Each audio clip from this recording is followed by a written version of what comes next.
The flight that changed everything. Captain Malcolm Rivers strode into the airport terminal, his pilot's uniform sharp and spotless, his stride purposeful.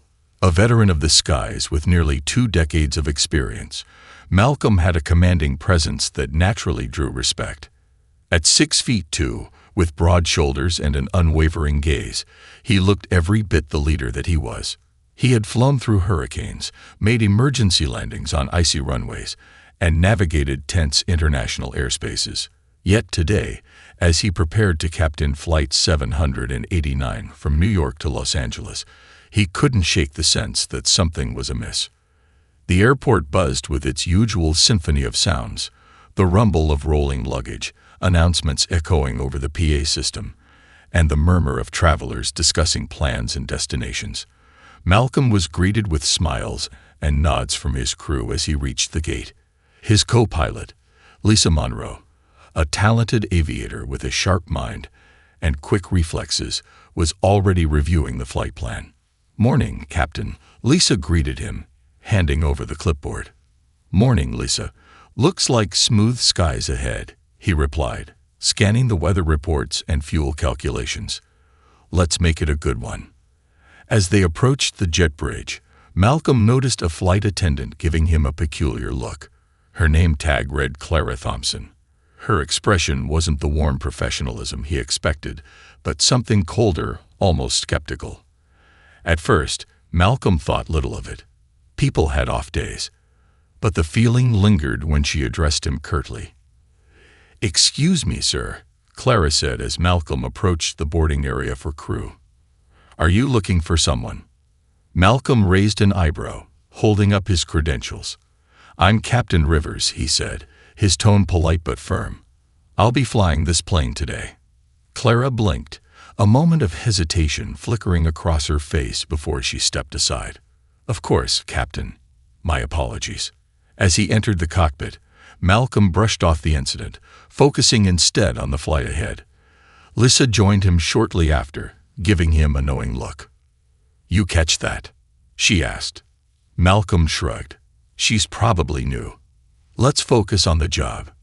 The pre-flight checks were seamless, and soon boarding began.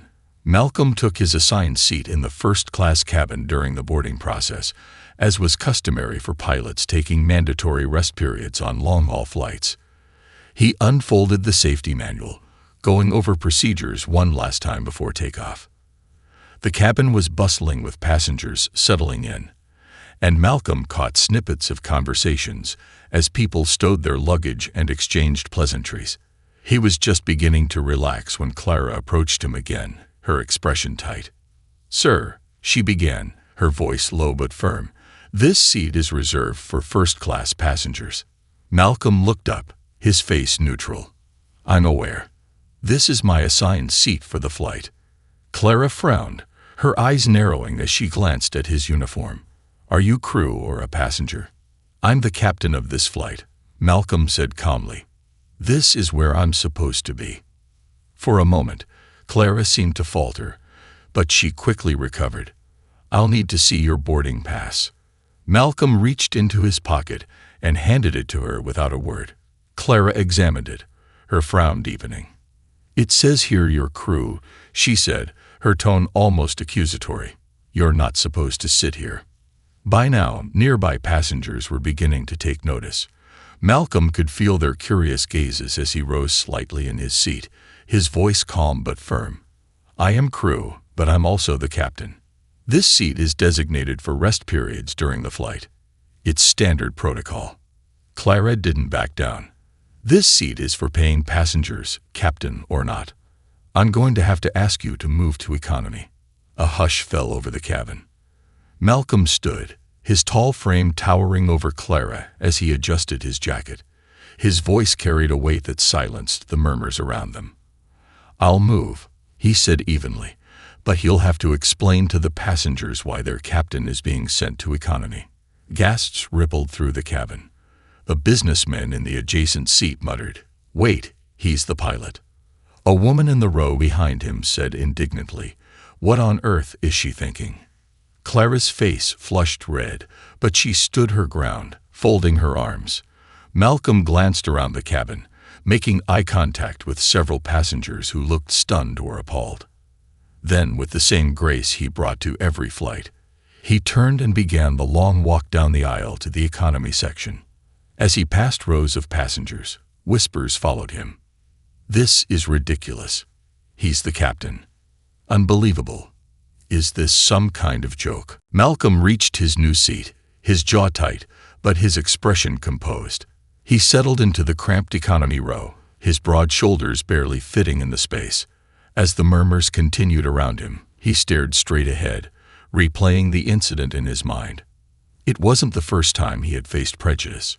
Over the years, he'd dealt with everything from subtle slights to outright disbelief that a black man could hold his position.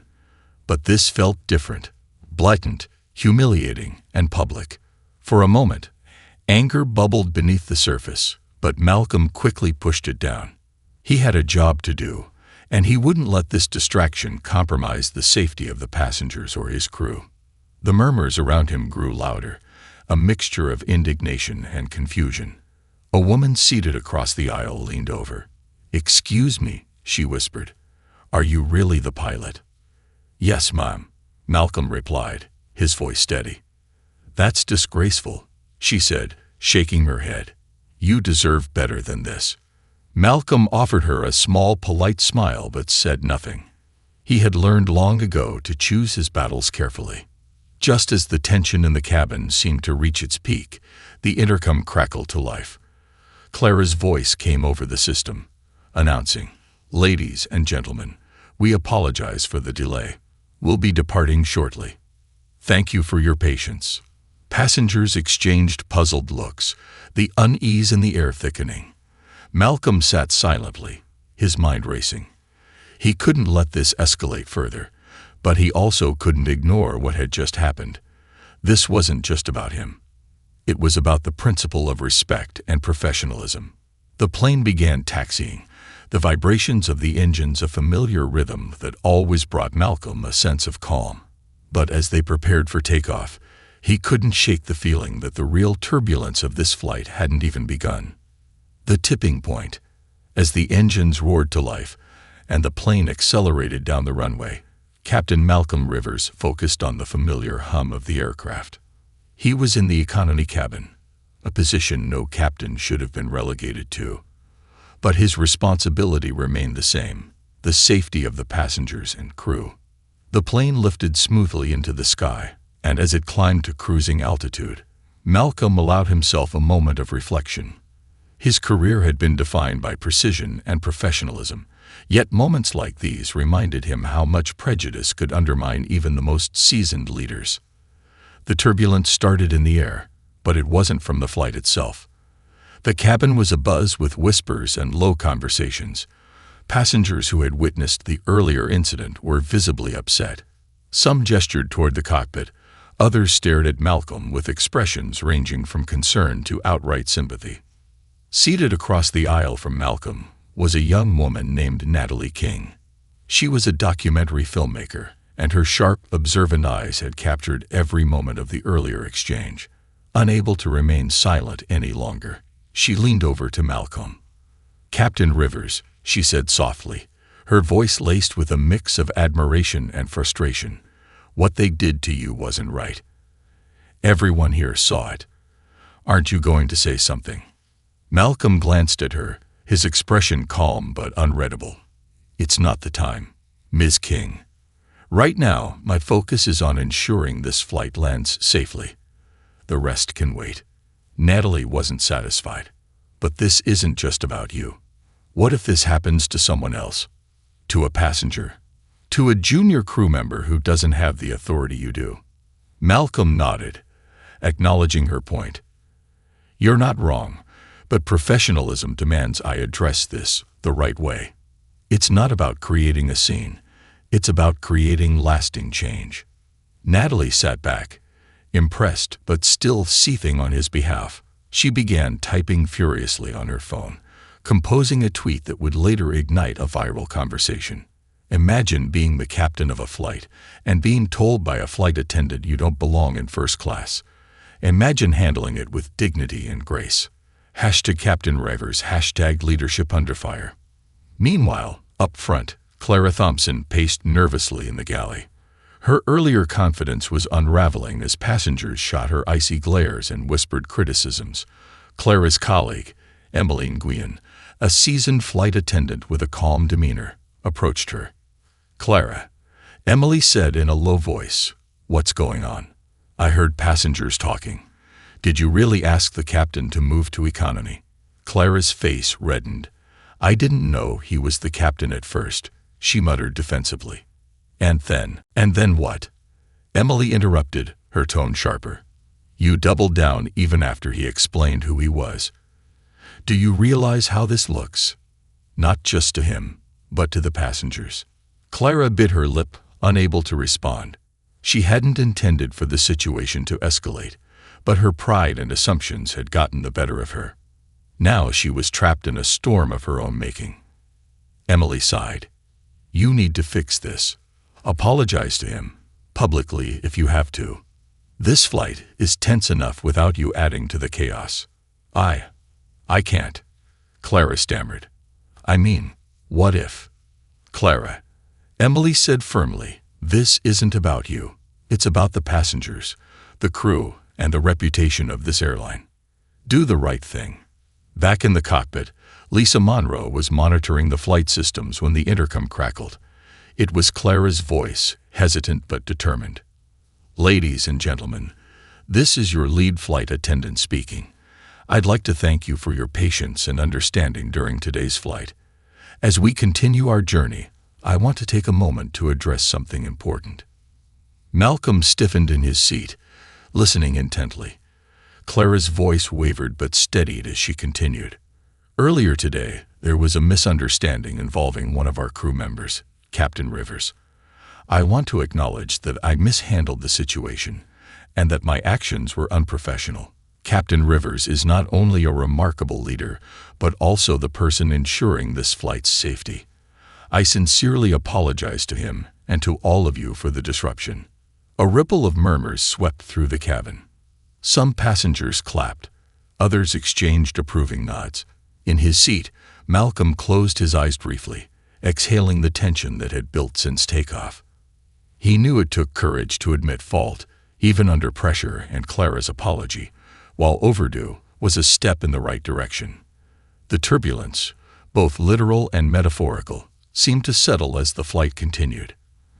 Malcolm's attention remained on the aircraft's performance, but his thoughts were elsewhere. He considered the weight of his responsibility, not just as a pilot, but as a representative of resilience and professionalism in the face of bias. As the plane reached cruising altitude, Natalie King approached Malcolm again. "I know you said it's not the time," she began, "but I think you need to see this." She handed him her phone, the screen glowing with dozens of retweets and comments on her earlier post. Malcolm scanned the messages, his brow furrowing. There were words of outrage, support, and calls for accountability. The hashtag Captain Rivers was trending, drawing attention to the incident far beyond the confines of the aircraft. "I didn't mean to complicate things," Natalie said, "but people need to know. This isn't just about you. It's about setting an example." Malcolm handed back the phone, his expression thoughtful. "Change doesn't come from noise alone," he said, "but maybe this noise will make someone listen." As the plane began its descent into Los Angeles, the atmosphere in the cabin had shifted. Passengers who had initially been indifferent now looked at Malcolm with newfound respect. Clara, humbled but resolute, moved through the aisles, ensuring everyone was prepared for landing. When the wheels touched down on the runway, applause erupted throughout the cabin, a mix of relief and gratitude for the man who had kept them safe despite the earlier drama. As the passengers disembarked, many stopped to thank Malcolm personally. Some shook his hand, others offered words of encouragement. Natalie King lingered near the exit, her camera now slung over her shoulder. "Captain Rivers," she said, "you've inspired a lot of people today, myself included. Don't let this stop here." Malcolm gave her a small smile. "I don't intend to." That evening, as Malcolm sat in his hotel room, His phone buzzed incessantly with messages from colleagues, friends, and even strangers. The airline had issued a statement promising a full investigation into the incident, and social media was ablaze with debates about professionalism, bias, and leadership. Malcolm knew the fight wasn't over, but for now, he allowed himself a moment to reflect. He had navigated a storm, not just in the sky, but in the hearts and minds of everyone on board. And though the flight had ended, the journey toward change was just beginning. Into the eye of the storm. The glow of the Los Angeles skyline faded into the distance as Captain Malcolm Rivers prepared to meet with the airline's executives. After the flight landed safely and passengers disembarked, Malcolm had declined to stay overnight at the hotel designated for the crew. Instead, he requested a meeting with the airline's regional operations director, signaling that the events of the day required immediate attention. Seated in a sterile conference room at the airline's corporate office, Malcolm reflected on the whirlwind of events. The humility of Clara Thompson's public apology had offered a momentary salve, but the systemic issues underlying the incident were far from resolved. Malcolm knew the road to meaningful change would be long, but he was determined to take the first steps. The meeting room door opened, and a group of executives filed in. Among them were Diane Colburn, the airline's regional operations director, and Thomas Greer, head of human resources. Their expressions ranged from contrite to cautiously defensive. Malcolm greeted them with a firm handshake, his calm demeanor masking the weight of his frustrations. "Captain Rivers," Diane began, her voice measured, "thank you for taking the time to meet with us. First and foremost, we want to commend your professionalism during what I understand was a very difficult situation." Malcolm inclined his head slightly. "Thank you, Miss Colburn.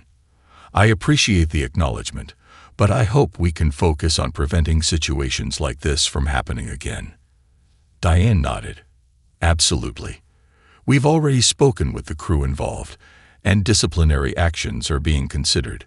Clara Thompson has expressed deep remorse and will undergo additional training, along with the rest of the crew." Thomas Greer chimed in, adjusting his tie. "We're also revisiting our diversity and inclusion training protocols. What happened on Flight 789 is unacceptable, and we're committed to addressing it." Malcolm leaned forward, his voice steady but firm. "I appreciate the swift response, but this isn't just about one flight attendant or one incident. It's about a culture that allows assumptions and biases to influence how people are treated. Clara wasn't the first to make this mistake, and she won't be the last unless we address the root cause." The room fell silent. Diane exchanged a glance with Thomas before speaking again. "What would you suggest, Captain Rivers? We're open to your input." Malcolm didn't hesitate. "Start by redefining what professionalism means in this organization. Respect for every employee, regardless of rank or appearance, has to be a foundational value. Mandatory training sessions are a start, but they won't be enough unless leadership leads by example. That includes you." Diane's lips pressed into a thin line, but she nodded. "That's fair. What else?" "Accountability," Malcolm said, "not just for frontline staff, but for managers and executives. Bias training can't be treated as a checkbox exercise. It needs to be continuous and measurable, and there needs to be a safe way for employees to report incidents without fear of retaliation." Thomas scribbled notes furiously. "We can draft a proposal for an internal reporting system," he murmured. "Anonymous submissions, perhaps." "That's a start," Malcolm agreed. "But let's also look at the hiring and promotion process. How often are people from underrepresented backgrounds given leadership opportunities? If we want diversity at the top, we need to make sure the pipeline is accessible and equitable." Diane sighed, rubbing her temples. "This is a lot to take on, but you're right. We can't afford to ignore this any longer." The meeting continued for over an hour, with Malcolm outlining specific actions the airline could take to improve its culture. By the time it ended, the executives looked both enlightened and overwhelmed. "Thank you for your input, Captain Rivers," Diane said as they stood to leave. "We'll draft an action plan and keep you informed of our progress." Malcolm shook her hand. "I'll be watching. This isn't just about me. It's about every employee and passenger who deserves better." Later that evening, Malcolm returned to his hotel room, exhausted but hopeful. As he scrolled through his phone, he saw that Natalie King's tweet had exploded. Thousands of comments, retweets, and likes poured in, with hashtags like #CaptainRivers and #FlyWithDignity trending globally. The incident had sparked a larger conversation about workplace discrimination and respect for frontline workers. Malcolm received messages from colleagues across the industry, many sharing their own stories of being overlooked, doubted, or mistreated. One message, however, stood out. It was from a young pilot named Anthony Harper, who wrote, "Captain Rivers, I've been following what happened on your flight. As a new pilot, I've already faced moments where I felt unseen or underestimated. Knowing that someone like you is out there fighting for respect gives me hope. Thank you." Malcolm replied simply, "Keep flying. You're part of the change." The following morning, Malcolm met with his crew for a debriefing. Clara was visibly nervous, her usually confident demeanor replaced by a quiet humility. As the team settled into their seats, Malcolm addressed them. "I want to start by saying this," he began. "We're all human. We make mistakes. What matters is how we respond to them, and what we learn moving forward."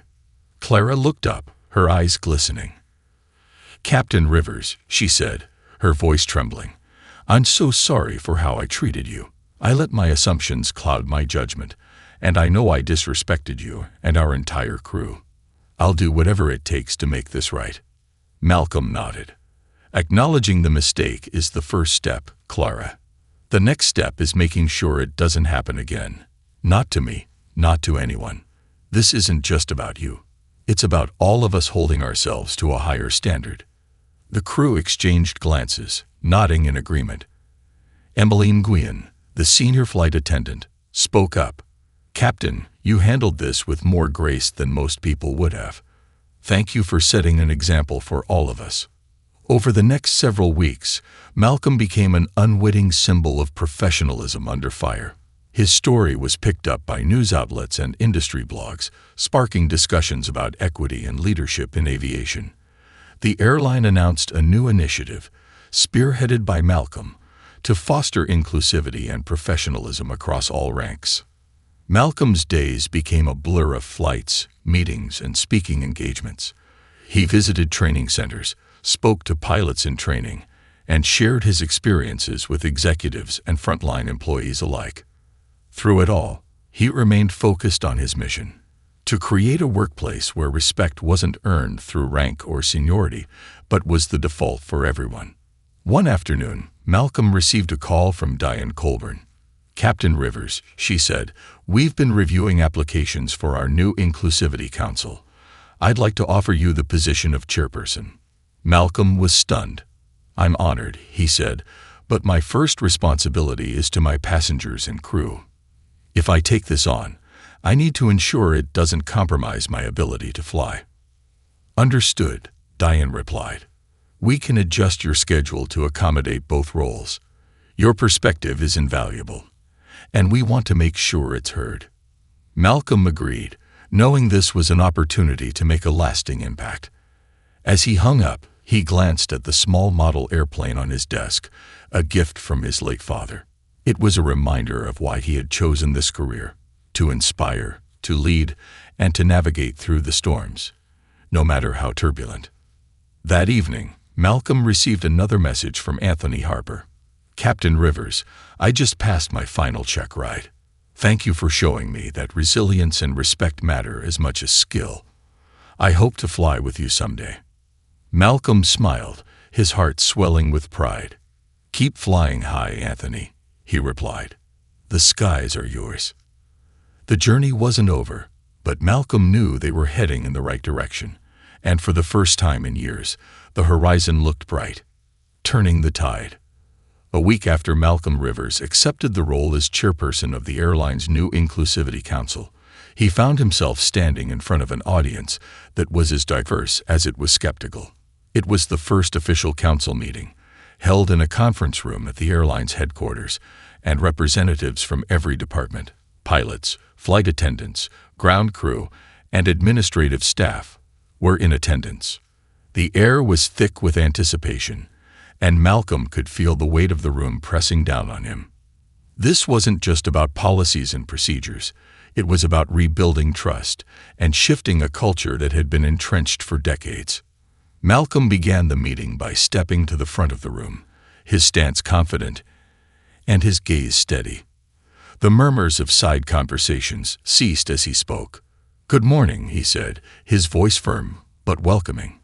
"I'm Captain Malcolm Rivers, and like many of you, I've spent years navigating the challenges of this industry.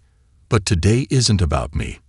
It's about all of us, and the changes we need to make to ensure that respect, professionalism, and equity are more than just buzzwords." He paused, letting his words sink in. "I know some of you might think this is just another corporate initiative that won't go anywhere. Believe me, I've been there. But I promise you this, as long as I'm in this role, I'll do everything in my power to make sure this council isn't just another checkbox on a corporate to-do list." The room remained quiet, but Malcolm could see nods of agreement rippling through the crowd. He continued, "Let's start by acknowledging the elephant in the room. Bias, whether conscious or unconscious, exists in every workplace, and ours is no exception. We've seen it in promotions, in interactions with passengers, and yes, even in how crew members treat one another. The question is, what are we going to do about it?" Malcolm spent the next hour facilitating an open discussion, inviting attendees to share their experiences. At first, the responses were hesitant, but as Malcolm listened intently and validated their concerns, the stories began to flow. A young flight attendant named Sophia spoke up first. "I've been in situations where passengers assume I don't speak English because of my accent. I've even had coworkers joke about it. It's exhausting." Another attendee, a maintenance technician named Carlos, added, "It's not just passengers. I've been overlooked for promotions more times than I can count. They always say, 'Next time,' but next time never comes." The room buzzed with agreement. The shared experience is creating a sense of solidarity. Malcolm took notes, his mind racing with ideas for how to address the issues being raised. "I hear you," he said finally. "And these stories are exactly why this council exists. We're not here to point fingers. We're here to create solutions. But those solutions won't come from me alone. They'll come from all of us working together." After the meeting, Malcolm stayed behind to speak with attendees one-on-one. Many expressed their gratitude for his leadership, while others shared additional concerns and ideas. As the room emptied, Diane Colburn approached him, her expression thoughtful. "You've got their attention," she said. "That's a good start." Malcolm nodded. "It's a start, but there's a long way to go. These aren't surface-level issues. They're systemic, and fixing them is going to take time." Diane sighed. "Time and resources, which brings me to my next point. The budget for this initiative is limited. I'm doing what I can to push for more, but you'll need to make a strong case to the board if we want additional funding." Malcolm's jaw tightened, but he nodded. "Understood. I'll prepare a proposal." Over the next several weeks, Malcolm threw himself into the work. He conducted surveys, held focus groups, and pored over data to identify patterns and root causes. He also worked closely with human resources to develop new training modules that emphasized inclusivity and respect. The modules included real-world scenarios, many of which were inspired by stories shared during the council meetings. One scenario, in particular, struck a chord with the training participants. A reenactment of Malcolm's own experience on Flight 789. Actors portrayed the tense exchange between the captain and flight attendant, followed by a discussion about how bias can manifest in subtle but damaging ways. The exercise was met with mixed reactions. Some attendees found it eye-opening, while others were visibly uncomfortable. "That's the point," Malcolm explained during a training session. "Growth doesn't happen in comfort zones. If we want to be better, we have to be willing to confront the uncomfortable truths. As the initiative gained momentum, Malcolm faced resistance from some corners of the organization. A group of senior pilots expressed skepticism during a union meeting, questioning whether the changes would have any real impact. "I've been flying for 30 years, one pilot said. "I don't see how a few training sessions are going to change anything." Malcolm stood his ground. "It's not just about training sessions. It's about creating a culture where respect is the norm, not the exception. That starts with leadership. If we set the example, others will follow." The pilot grumbled but didn't argue further. Malcolm knew he wouldn't win everyone over immediately, but he was determined to keep pushing. One day, as Malcolm was reviewing feedback from a recent training session, he received an email from Clara Thompson. The subject line read, "A second chance. Captain Rivers. I've been reflecting a lot since that day on Flight 789. Your patience and professionalism gave me the opportunity to learn from my mistakes, and I want to thank you for that. I've been attending every training session I can and have even started mentoring new flight attendants to ensure they don't repeat the same mistakes I made. I hope to earn back the respect I lost. Sincerely, Clara Thompson." Malcolm smiled. It was a small but meaningful victory, a sign that the work they were doing was starting to make a difference. Months passed, and the council's efforts began to yield tangible results. Employee satisfaction surveys showed marked improvements, and incidents of bias-related complaints decreased significantly. The airline's leadership, impressed by the progress, approved additional funding for the initiative, allowing Malcolm and his team to expand their efforts. During a company-wide meeting, Diane Colburn announced the creation of a new award, the Captain Rivers Leadership Award, to be given annually to employees who exemplify inclusivity and professionalism. The announcement was met with thunderous applause, and Malcolm, seated in the audience, felt a surge of pride. As the meeting concluded, Malcolm received a text from Natalie King, the filmmaker who had sparked the viral movement. "You're making waves, Captain. Let me know when you're ready to take this story global." Malcolm chuckled, typing a quick response. "One step at a time, Natalie. The skies are wide open." That night, as Malcolm reflected on the journey so far, he realized that the turbulence he had faced wasn't just a challenge, it was an opportunity. And though the road ahead was still long, he felt confident that they were heading in the right direction. The sky's limit. Months after the airline's Inclusivity Council began its work, the effects were rippling across the organization.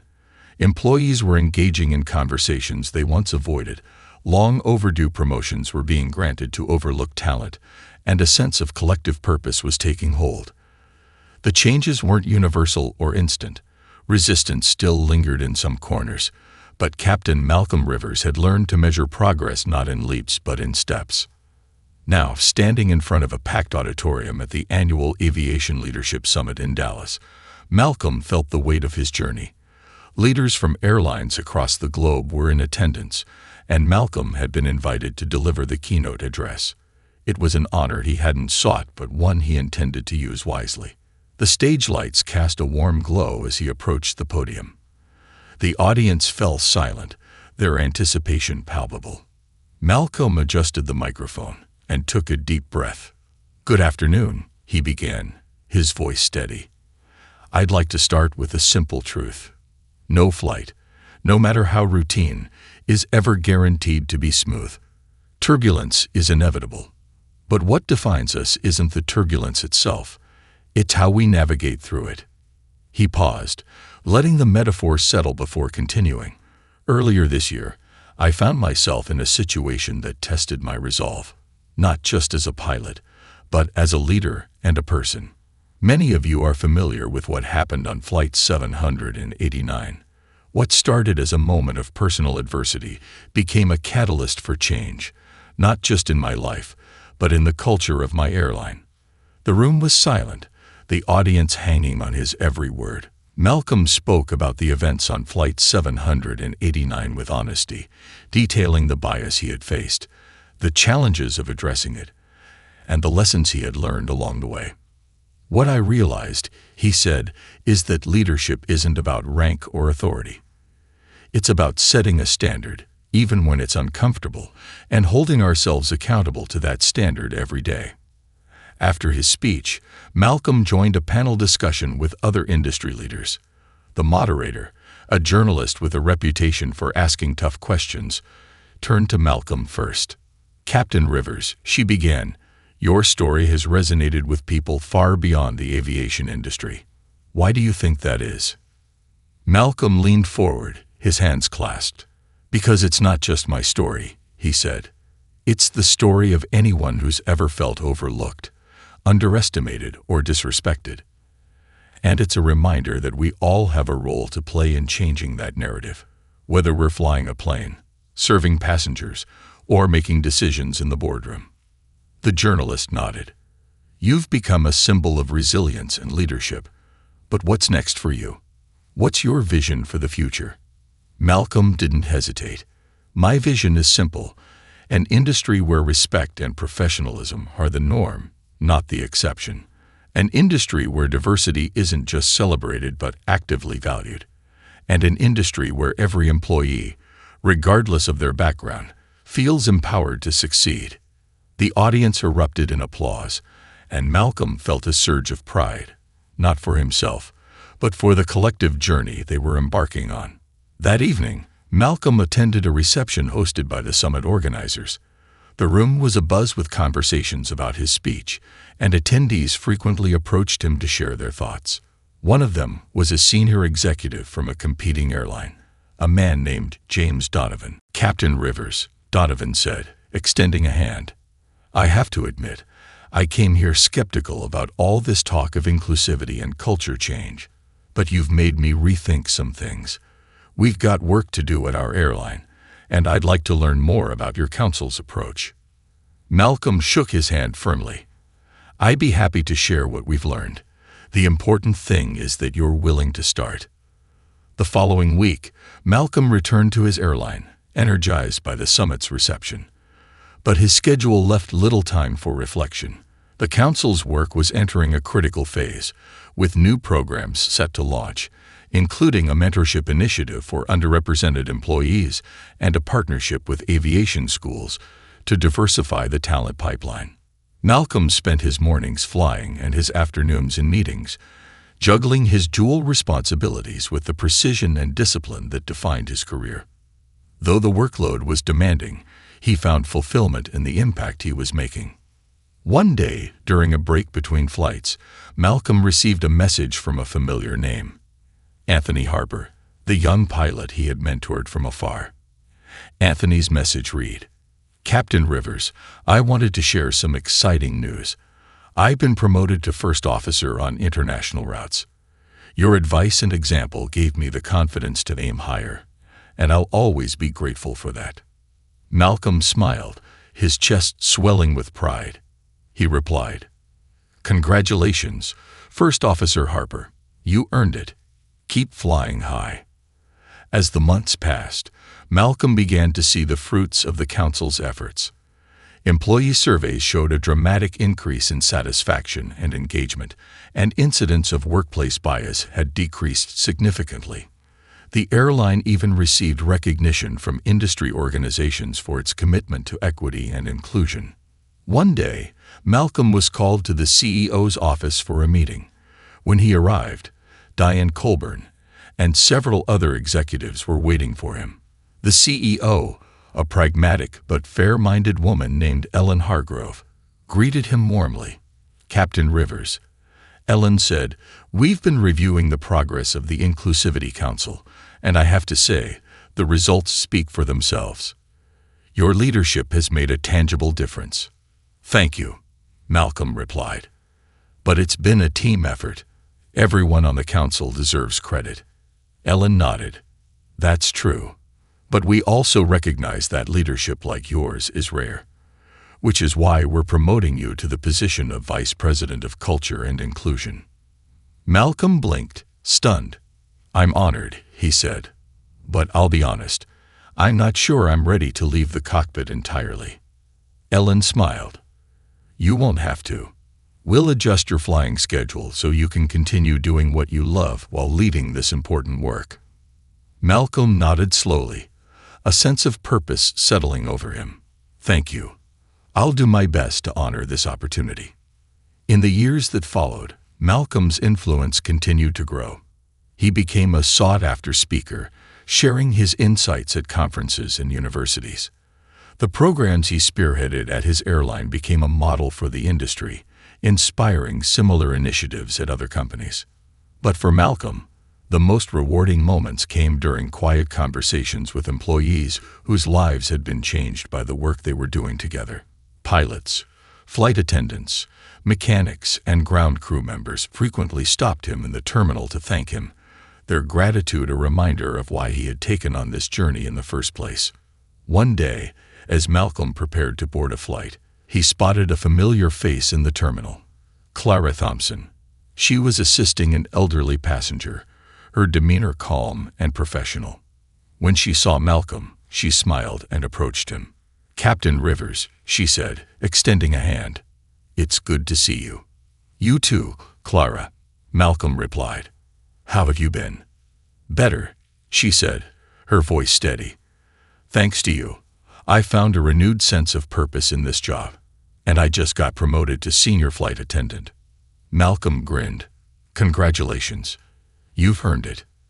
As Clara walked away, Malcolm felt a profound sense of closure. The turbulence of that fateful flight had led to a transformation, both for Clara and for the airline, and as he boarded his plane, ready to guide it through the skies once again, Malcolm knew that the journey wasn't over. The sky was vast, the possibilities endless, and the future bright. A legacy in the making. Captain Malcolm Rivers stood on the balcony of his home, gazing at the sunset that painted the horizon in hues of gold and crimson.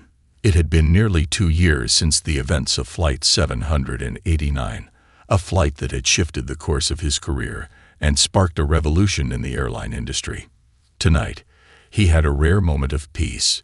No flights, no council meetings, no keynote speeches, just the sound of the wind rustling through the trees and the distant hum of planes overhead, a sound that always reminded him of his purpose. Malcolm's phone buzzed on the patio table, pulling him from his thoughts. He glanced at the screen and saw an email notification from the airline's CEO, Ellen Hargrove. The subject line read, "New Horizons, a proposal for expansion." Curious, Malcolm opened the email. It outlined an ambitious plan to expand the inclusivity initiatives Malcolm had pioneered to a global scale. The proposal suggested creating partnerships with international airlines, regulatory bodies, and aviation schools worldwide to establish industry-wide standards for equity and professionalism. At the bottom of the email was a simple message from Ellen. "Captain Rivers, we'd like you to lead this initiative. Let's discuss." Malcolm leaned back in his chair, his mind racing. The opportunity was enormous, a chance to take what he built and replicate it on a scale he hadn't dared to imagine. But with the scope of the project came a new set of challenges. Could he balance this monumental task with his personal life, his flying duties, and his commitment to his team? He decided to sleep on it. The next morning, Malcolm met with his council team in the airline's headquarters.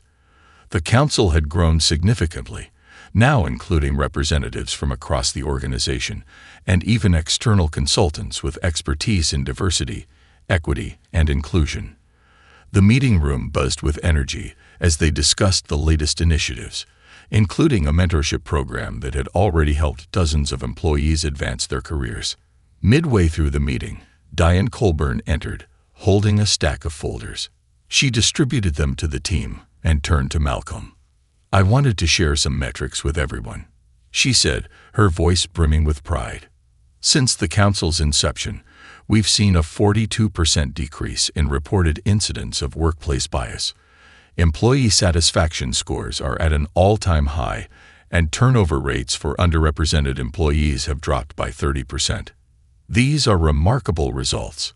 The team broke into applause, but Malcolm raised a hand to quiet the room. "This is incredible progress," he said, But it's just the beginning. There's still work to be done, and we need to keep pushing. These numbers are people's lives, and they deserve nothing less than our best. Later that afternoon, Malcolm had a one-on-one meeting with Ellen Hargrove to discuss the global initiative. Seated in her spacious office with floor-to-ceiling windows, Ellen leaned forward, her expression serious but hopeful. "Malcolm," she began, "you've achieved something extraordinary here. But the world is watching, and they're asking for more. Airlines across Europe, Asia, and Africa have reached out, expressing interest in adopting our model. This is bigger than just one airline now." Malcolm nodded, absorbing her words. "I'm honored by the opportunity," he said. "But to do this right, we'll need significant resources and buy-in from stakeholders at every level. And it can't be about optics. This has to be a genuine commitment." Ellen smiled. "That's exactly why we want you to lead it. You've proven that you're not interested in superficial changes. You want results, and so do we." Malcolm leaned back in his chair, a mix of excitement and trepidation coursing through him. "I'll need a strong team," he said finally.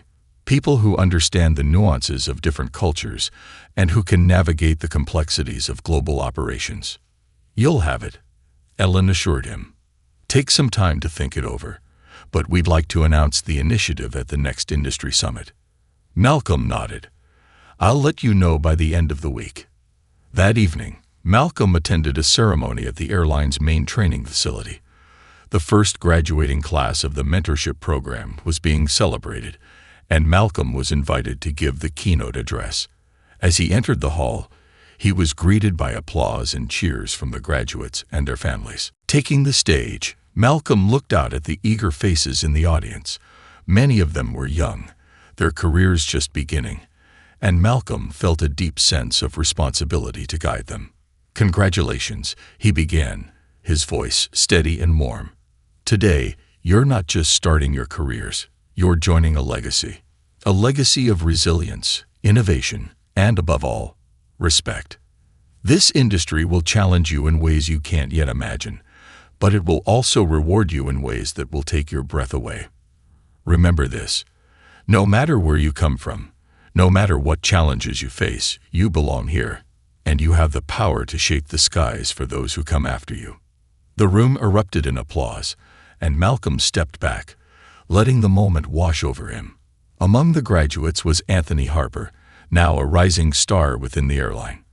After the ceremony, Anthony approached Malcolm, his smile wide, and his handshake firm. "Captain Rivers," Anthony said, "I wouldn't be here without you. Thank you for everything." Malcolm placed a hand on Anthony's shoulder. "You're here because of your talent and determination. Don't ever forget that. And remember, it's your turn to lift someone else up." By the end of the week, Malcolm made his decision. He would lead the global initiative, but on one condition: he would still fly. For Malcolm, the cockpit wasn't just a workplace. It was home. It was where he felt most connected to his purpose, and he wasn't ready to give it up. Ellen agreed, and the announcement was made at the industry summit the following month. The initiative, named Wings of Change, would set new standards for equity, inclusion, and respect across the global aviation industry. Malcolm's role as its leader was celebrated, but he remained humble, emphasizing the collaborative nature of the work. As the years passed, Wings of Change became a transformative force in the aviation world. Airlines that once resisted change began adopting the initiative's principles, and Malcolm's model was even incorporated into international aviation guidelines. His story inspired countless others to confront bias, embrace diversity, and strive for excellence. One day, as Malcolm prepared for another long-haul flight, he received a letter from a young girl named Layla, whose father was a pilot. The letter read, "Dear Captain Rivers, my dad told me about you and what you've done for people like him. He said that because of you, I can dream of being a pilot one day too. Thank you for making the skies a place where everyone belongs." Malcolm folded the letter carefully, placing it in his flight bag. As he walked to the gate, The familiar sound of rolling luggage and boarding announcements filled the air. He smiled, knowing that the work he had done, and the work that remained, wasn't just about the past. It was about the future. And for Malcolm Rivers, the sky was no longer the limit. It was just the beginning.